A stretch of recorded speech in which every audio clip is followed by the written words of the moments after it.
የተረገሙ ወይስ ጀብደኛ ወታደሮች?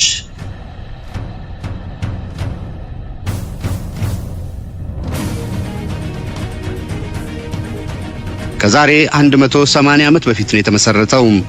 የውጭ ዜጋ ወታደሮች ለፈረንሳይ ወይም ሌጂየን ይባላሉ። የጦር ክፍሉ ሲጀመር ፈረንሳይ በአፍሪካ ቅኝ ግዛቷን እንድታስፋፋ ነው የተመሰረተው። ግና የበዙቱ የሌላ ሀገር ዜጎች ሆነው የደምም የነፍስም ዋጋ መክፈላቸው ነው አነጋጋሪው።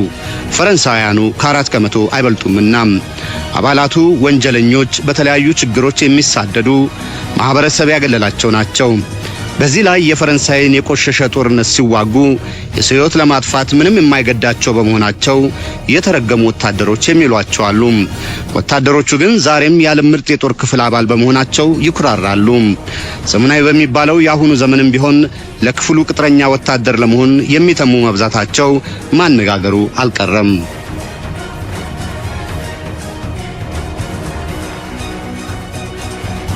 የውጭ ሀገር ተወላጆችን ለፈረንሳይ ጥቅም ማዋጋት የሚለውን ሐሳብ ጠንስሶ እውን ያደረገው ንጉስ ሉዊስ ፊሊፕ መሆኑን በድርሳናት ተመዝግቦ ይገኛል። ዘመኑ ደግሞ እንደ ጎርጎሮሳውያን አቆጣጠር በ1831 The Legion has a motto, Legio Patria Nostra. The Legion is our homeland. You give up ሊጂየን መፈክር አለው፣ ሌጂዮ ፓትሪያ ኖስትራ የሚል። ይህም ሊጂየን የኛ ሀገር ቤት ነው ማለት ነው። ከሌሎች ጋር የነበረህን ግንኙነት ሁሉ እርግፍ አድርገህ ትተዋለህ።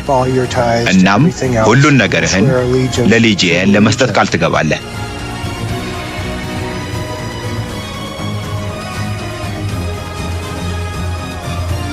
የንጉስ ፊሊፕ አመክንዮ ደግሞ በዘመኑ የቅኝ ግዛት የከፋ ጦርነት የተከበረው የፈረንሳውያን ደም ሊፈስ አይገባም የሚል ነው።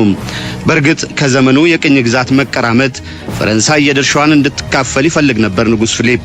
በሌላው ገጽ ደግሞ የቅኝ ግዛት መቀራመቱ ደምም ነፍስም ማስገበሩን አላጣውም። ይህ ደግሞ ከፈረንሳይ እንዳይሆን መሻቱ ነው መነሻው። እናም የውጭ ኃይሎች ለፈረንሳይ ጥቅም የደምም የነፍስም ዋጋ ይከፍሉ ዘንድ ራሱን የቻለ የጦር ክፍል ይቋቋም ዘንድ ንጉስ ፊሊፕ መወሰኑ ይነገራል። የጦር አባላቱም በየሀገሩ የሚፈለጉ ወንጀለኞች፣ የሥርዓት ተቃዋሚ እምቢተኞች፣ ያልተሳካላቸው አብዮተኞች፣ ፍቅር አልሳካ ብሏቸው ልባቸው የተሰበረ ኑሮ ያልተሳካላቸው ወሮበሎች፣ አዲስ ነገር የሚናፍቁ ጀብደኞች፣ እንዲያውም ሲከፋ ይወጣላቸው ነፍሰ ገዳዮች ናቸው ይባላል። ንጉስ ፊሊፕም እነዚህን የማህበረሰብ ችግሮችን ለጥሩ ውጤት መጠቀም የሚል ሁለተኛ አመክንዮ ነበረው። ጦሩን ለመመስረት ይባልለታል። ህብረተሰቡን ከሚያስቸግሩ ወደ ጦር ግንባር በመላክ የፈረንሳይ ጥቅምን ማሳካት እንደማለት ነው። የጦሩ አባል ሲሆኑ የቀደመው ማንነታቸው የሚደበቅላቸው ሲሆን የበዛ ክፍያም ያገኛሉ። በጦሩ ከሚያገለግሉበት ዘመን 5 ዓመት በሕይወት ከተረፉም ይፋዊ የፈረንሳይ ዜግነትን ያገኛሉ። ይህ አማላይ ማበረታቻ ታዲያ በየሀገራቱ ይፈለጉ የነበሩ ወንጀለኞች፣ በተለያየ ምክንያት ተሳዳጆች ወደ ፈረንሳይ ይተሙ ዘንድ በቂ ነበረ። ይሁንና ምልመላውም ሆነ ስልጠናው ቀላል አልነበረም። ጦሩ ይሰማራ የነበረው ዛሬም ድረስ የሚላከው እጅግ አስቸጋሪ ወደሚባለው ግዳጅና በቀላሉ ተጨማሪ ድጋፍ ወደማያገኝበት የራቀ ምድር ነውና እናም አጠገባቸው ካለው ጓድና ከሚታጠቀው የጦር መሳሪያ ውጪ ሌላ አዳኝ የሌለው ጠንካራ ወታደር መፍጠር ከባድ መሆኑ አልቀረም። በተለይ ደግሞ ከተለያየ ሀገርና ባህል የመጣ እንዲሁም ያስተሳስረው ብሔራዊ ዓላማ የሌለው ስብስብ መሆኑ ሳይዘነጋም After a while, nationalities fade away. It's first month you're an American. ከተወሰነ ጊዜ በኋላ ዜግነት በእኑ ይጠፋል። የመጀመሪያው ወር ላይ አንተ አሜሪካዊ ልትሆን ትችላለህ። ከጊዜ በኋላ ጓደኛህን ስታውቅ ግን ይጠፋል። ግና የጦሩ አባላት ወትሮም የተለዩ ናቸውና የአካል ብቃትና ደፋርነት የተካኑ መሆናቸው ንጉስ ፊሊፕ ይሁን ላለው ግዳጅ የበቁ አድርጓቸዋል። እንዲያውም ለመግደል የተቀጠሩ ናቸውና ያለመሞት የሚታገሉ ብቻ ሳይሆኑ የትኛውም የውጊያ ዘዴ ተጠቅመው ጉሮሮን በስለት ከመበጠስ ጀምሮም በጥይት ደብድቦ እስከ መግደል የሚደሰቱ ናቸው ይባልላቸዋል።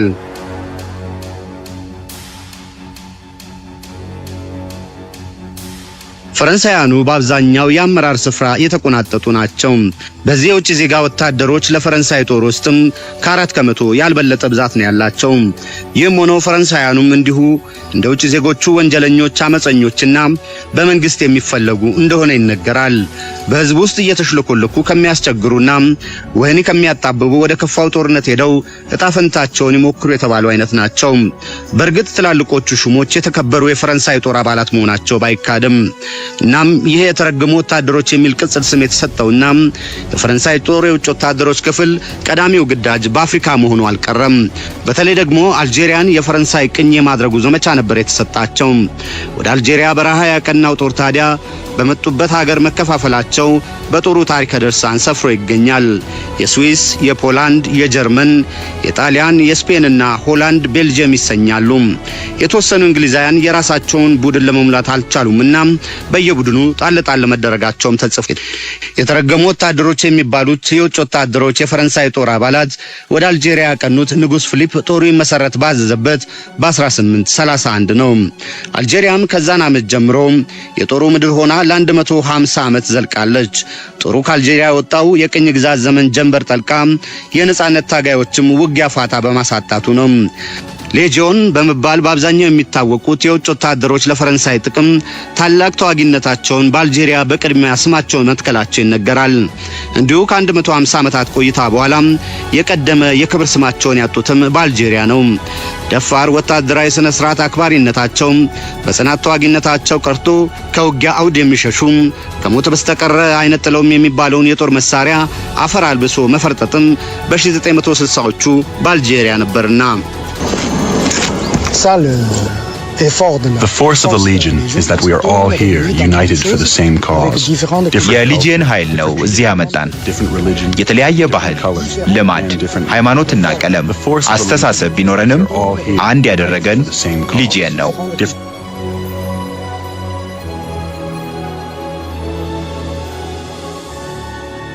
የውጭ ዜጋ ወታደሮች ለፈረንሳይ ቀጣዩ ግዳጅ ምድር ስፔን ለመሆን በቃች።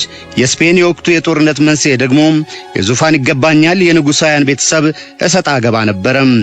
ኢዛቤላ ባጎቷ የተያዘውን ንግስና መቃወም ብቻ ሳይሆን ዙፋኑም ይገባኛል ባይነበረች። ፈረንሳይ ደግሞ የኢዛቤላ አቋም ደጋፊ ነበረችና ወደ ተለመደው አስቸጋሪ ግዳጅ የሚላኩትን የተረገሙ ወታደሮች የሚባሉትን ወደ ስፔን ተላኩ። ብዛታቸውም 1400 ነበር። ስሙም የውጭ ዜጋ ወታደሮች ለፈረንሳይ ባጭሩም ዘ ሌጂየን ይባላል። I think we learn to love each other in here. እንደማስበው እኛ ልዩ ነን።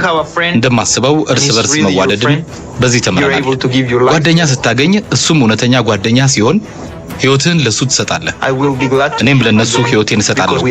ምክንያቱም እኛ የጠመንጃ ወንድማማቾች ነን።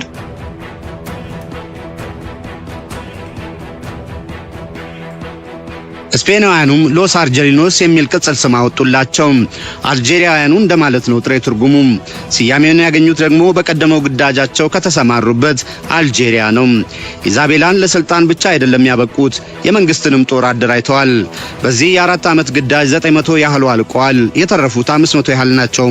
ከስፔን ውጊያ የተረፉ ቢሆንም ከውጊያ ያርፉ ዘንድ ግን አልታደሉም።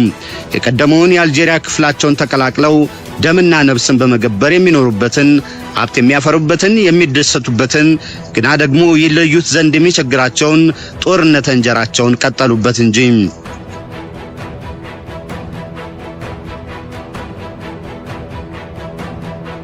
የውጭ ዜጋ ወታደሮች ለፈረንሳይ ሌጂዮን በመባል የሚታወቁት ወደ አስቸጋሪ ዘመቻ እየተላኩ ግዳጃቸውን መወጣት እንደቀጠሉ ነው። የክሪሚያ ውጊያ፣ የኢጣሊያ ጦርነት፣ የሜክሲኮ ቅኝ ግዛት እያለም ይቀጥላል።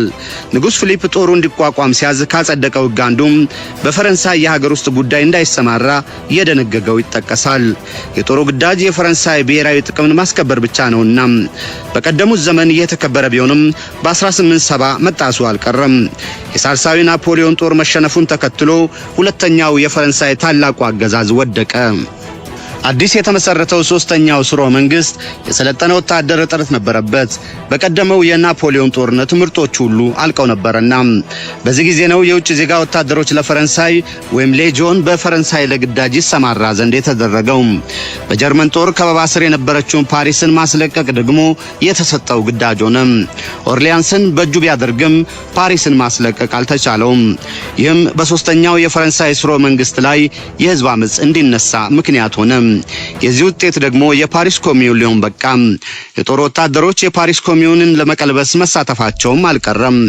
የፓሪስ ኮሚዩን እድሜ እንዲያጠር እጃቸው እንዳለበት ቢነገርም በዚህ ዘመን በፈረንሳይ የሆነው ደም መፋሰስ በሀገሪቱ ታሪክ ከከፉት እንዳንዱ ተመዝግቦ ይገኛል።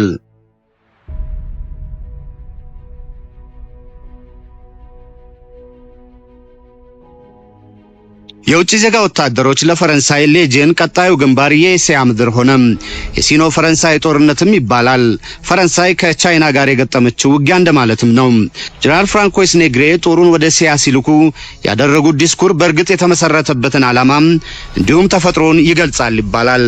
እናንተ ለመሞት ወታደር የሆናችሁ ናችሁ፣ እኔም ወታደር ወደሚሞትበት ምድር እልካችኋለሁ ነበር ያሉትና የጦሩ አባላት በቻይና ይዞታ ስር የነበሩ ቁልፍ ወታደራዊ ግዛቶችን ማስለቀቅ ምርጥ ተዋጊነታቸውን ካስመሰከሩባቸው አውደ ውጊያዎች የእስያው የቻይና ፈረንሳይ ውጊያ ይጠቀሳል። ሌላው የማይካደው ደግሞ እጅግ ቁጥራቸው የበዛ የጦሩ አባላትም በዚህ ጦርነት ማለቃቸው ነው። ይሁንና በእስያ የፈረንሳይ የቅኝ ግዛት ጥቅምን ማስጠበቅ ችለዋል።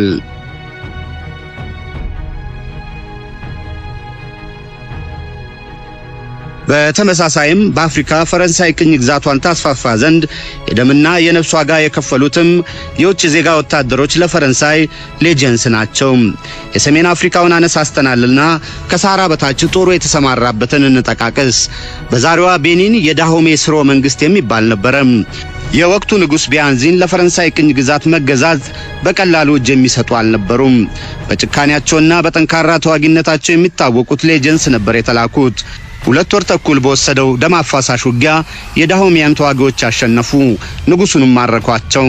ምድሪቱንም የፈረንሳይ ቅኝ ግዛት ቤኒን ሲሉ ጠሯት። ማዳጋስካርንም በቀላሉ የፈረንሳይ ቅኝ ግዛት እንድትሆን ያበቋት እነሱ ናቸው። በአፍሪካ ያካሄዱት ውጊያ ሁሉ ግን ቀላል አልነበረም። ከነዚህ አንዱ በምዕራብ አፍሪካ የማዴንጎ ጦርነት የሚባለው ይጠቀሳል። የማሳኦሎ ስርወ መንግስት ይመራ የነበረው በንጉስ ሳሞሪ ቱሬ ነበር።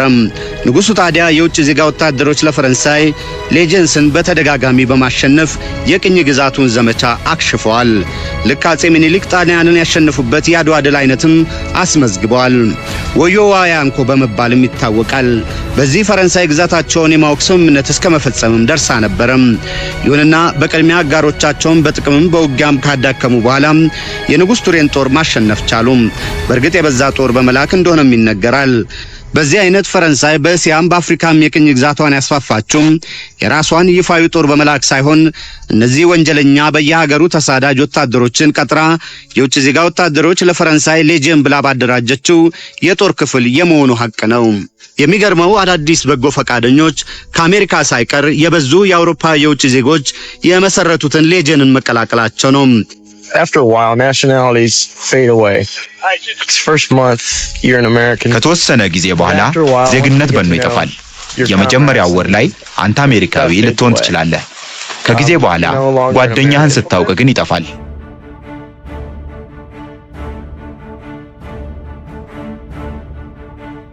የምስራቅ ግንባር በሚባሉት ኦርቶይስ፣ ቻምፓኜ፣ አይሴኔ፣ ቬርዱና ዳርዳሌናና መቄዶንያ ገድላቸው የተፈጸመበትና የተጻፈበት ነው። እንዲያውም የውጭ ዜጋ ወታደሮች ለፈረንሳይ ሌጂየን ከአንደኛው የዓለም ጦርነት ይበልጥ ስማቸው ገኖም ለመውጣት በቃ። በዚህም የተነሳ ስፔን ሳትቀር ተመሳሳይ ጦር እስከ መመስረት ደረሰች። የፈረንሳይ ጦራቸው ቁጥሩ እጅግ አድጎ እስከ 30,000 ደረሰ። በ6 ትላልቅ የጦር ክፍልም ተደራጅተው የፈረንሳይ ጥቅም ሊከበር ይገባል በተባለበት ሁሉ ተሰማርተው ግዳጃቸውን ተወጥተዋል። አልጄሪያ፣ ቱኒዚያ፣ ሞሮኮ፣ ሩቅ ምስራቅ የኢንዶ ቻይና ግዛት እንዲሁም ሶሪያ የሚጠቀሱ ናቸው።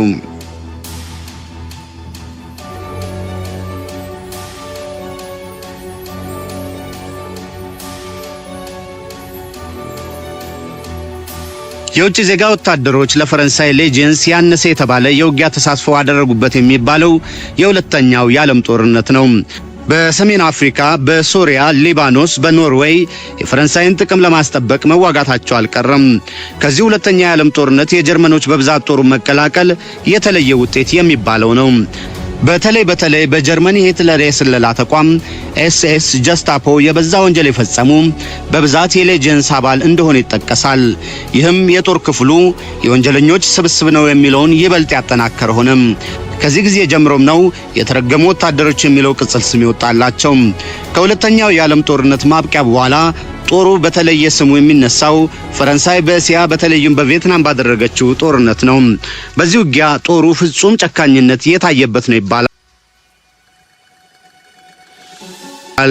የበዛ የደምና የነፍስ ዋጋም የከፈለበት ውጊያ እንደሆነም እንዲሁም ቀደም ሲል የጦሩ የቀድሞ ጠንካራ ተዋጊነትና ለወታደራዊ ስነ ስርዓት ተገዥነት ተዳክሞበታል በሚል ያነሳነውም የአልጄሪያ የ1960ዎቹ የነጻነት ትግልም እዚህ ላይ ይጠቀሳል። በዘመናዊው ዓለም ዛሬም ድረስ የውጭ ዜጋ ወታደሮች ለፈረንሳይ ሌጂየን መኖሩ እንዲያውም የበለጠ ተደራጅቶ መቀጠሉ ነው የሚያነጋግረው። በፈረንሳይ ማርሴይ የሚገኘው የጦር ሰፈሩ ዋና መስሪያ ቤትን ዛሬም በቀን ቢያንስ 4 የውጭ ዜጎች ጦሩን ለመቀላቀል በር ያንኳኳሉ።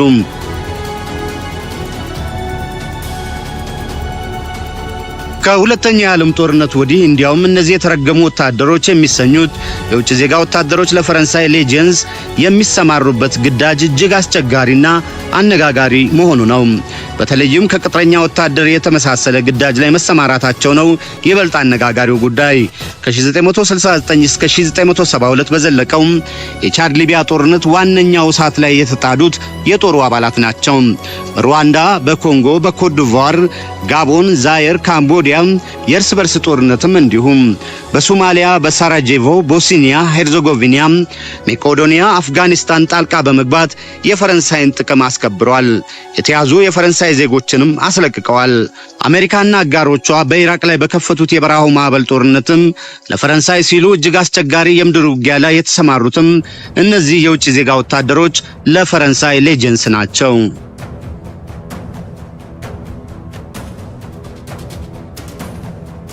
ካለፈው የጎርጎሮሳውያን ዘመን 2013 ጀምሮ በማሊ የተሰማራው የፈረንሳይ ጦር አሁንም እስላማዊ አማጽያን ከሚባሉት ጋር እየተዋጋ ነው። በከፋው የሰሃራ በረሃ መንግስት ይጸናባት በቸገራት የመካከለኛው አፍሪካ ሪፐብሊክ በፈረንሳይ የሰላም አስከባሪነት ስም የተሰማራው ይኸው ጦር ነው። የቆይታው ጊዜ ማብቂያው ተቃርቧል። ግና እንደ ሀገር ትዘልቅ ዘንድ በጦሩ ያልተማመነችው መካከለኛ አፍሪካ ሪፐብሊክ ጦሩ ይቆይላት ዘንድ እየለመነች ነው። ፈረንሳይም የጦሩን ቆይታ እንደምታራዝም ይጠበቃል። ምን ይገዳታል? የጦሩ አባላት ቢሞቱ የሚያስነሳው የፖለቲካ አቧራ የለም። አረ እንዲያውም የሚጠይቅም የለም። እነሱም መሞትም መግደልም የሚሞቃቸውም የሚበርዳቸውም አይደሉም። When you die, don't nobody cry. ከሞትክ ማንም አያለቅስልህም። ይህቺ ህይወት ምን ዋጋ አላት? What's it like worth? እና እኔ ማን ነኝ? It's a primitive, basic animal instinct of man to go. በጦርነት መሳተፍና ለራሱ ክህሎት እንዳለው ማረጋገጥ እናም ወራሪ መሆኑንም ማረጋገጥ የሰዎች መሰረታዊ እንስሳዊ ባህሪ ነው።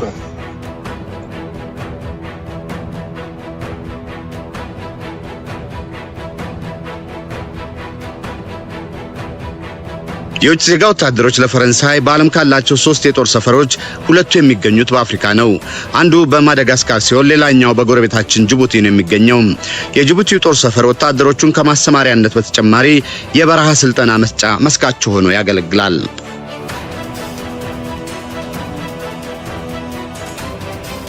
የደሙንና ነፍሱን ለፈረንሳይ ጥቅም እየገበረ ያለው ጦር በርግጥ ፈረንሳዊ ያለ መሆኑ ነው ቁም ነገሩ። ይልቅም ከ140 ሀገራት የተውጣጡ የውጭ ዜጋ ወታደሮች ለፈረንሳይ መዋጋታቸው ነው የሚገርመው። ቁጥራቸው አሁን 8000 እንደሚደርስም ይገመታል።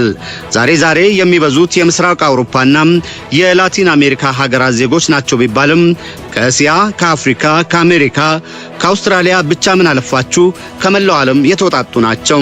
በፈረንሳይ ስም ቢዘምቱም ተግባራቸው ግን የቅጥረኛ ወታደር ነው። የሰውን ጉሮሮ በስለት ከመቁረጥ በጥይት ደብድቦ እስከ መግደል ከዛም አልፎ ሰዎችን መሪዎችን በጠራራ ፀሐይ በመግደልና በማገት ይታወቃሉ። ለዚህም ነው የተረገሙ ወታደሮች የሚባሉት። የማይካደው ግን በዓለም ካሉ ምርጥ ተዋጊ ወታደር ክፍሎች አንደኛው እንዲያውም ቀዳሚው መሆናቸው ነው። ከአሜሪካ ልዩ ጦር ማሪንስ ጀምሮ በየሀገራቱ ምርጥ ጦርና የስለላ ድርጅት ያገለገሉ ወታደሮች ሳይቀሩ የጦሩ አባላት ናቸው። ሌጂየንን አገኘ ማለት ሁሉንም ወታደሮች እንዳገኘ ቁጠረው።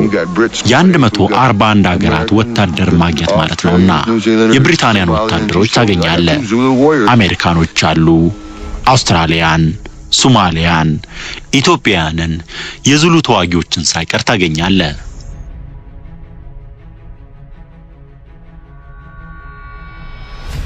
አንድም በየሀገራቱ ጦርና የስለላ ተቋም የሚታይ የማያሰራ የቢሮክራሲ ጥላቻን ለመራቅ ጦሩን እንደተቀላቀሉ ይነገራል። ሌላው ደግሞ ጦሩ በመላው ዓለም እጅግ ባስቸጋሪ ሁኔታ ለግዳይ ስለሚሰማራ ለጀብደኛነት ነው ይባላል። የሚበዙት ግን ለሚያገኙት ገንዘብ ጦሩ እንደሚቀላቀሉ ነው የሚወራው። ከፍተኛ የምልመላና የስልጠና ሂደት አልፎ በተራ ወታደርነት ጦሩን የሚቀላቀል በወር የሚከፈለው ከ1000 ዩሮ የሚበልጥ ነውና ይህ ደግሞ ምግብ፣ መኖሪያና መዝናኛ መሰል ፍላጎቶችን አያካትትም። እንዲሁም የፈረንሳይ ዜግነት ለማግኘትም ቀጥተኛ መንገድ ነው። በእርግጥ በ5 ዓመት ውስጥ ከሞት የተረፈ የጦሩ አባል የፈረንሳይ ዜግነቱን አለ ድርድር ያገኛልና በመሃልም ከጦር ሜዳ የሚያገል የመቁሰል አደጋ የደረሰበትም እንዲሁ ወዲያውኑ ፈረንሳዊ ይሆናል። ይህንንም የደም ዜግነት ይሉታል። ለፈረንሳይ በተከፈለ የደም መስዋዕትነት የተገኘ ዜግነት እንደማለት ነው።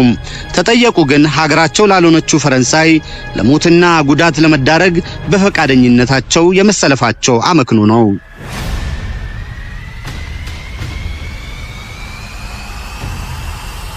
የውጭ ዜጋ ወታደሮች ለፈረንሳይ ሌጂየን ተመስርቶ አባላቱም ላልተወለዱባት ሀገር ፈረንሳይ የደምም የነፍስም ዋጋ እየከፈሉ መዝለቃቸው 183 ዓመት ሆኗል።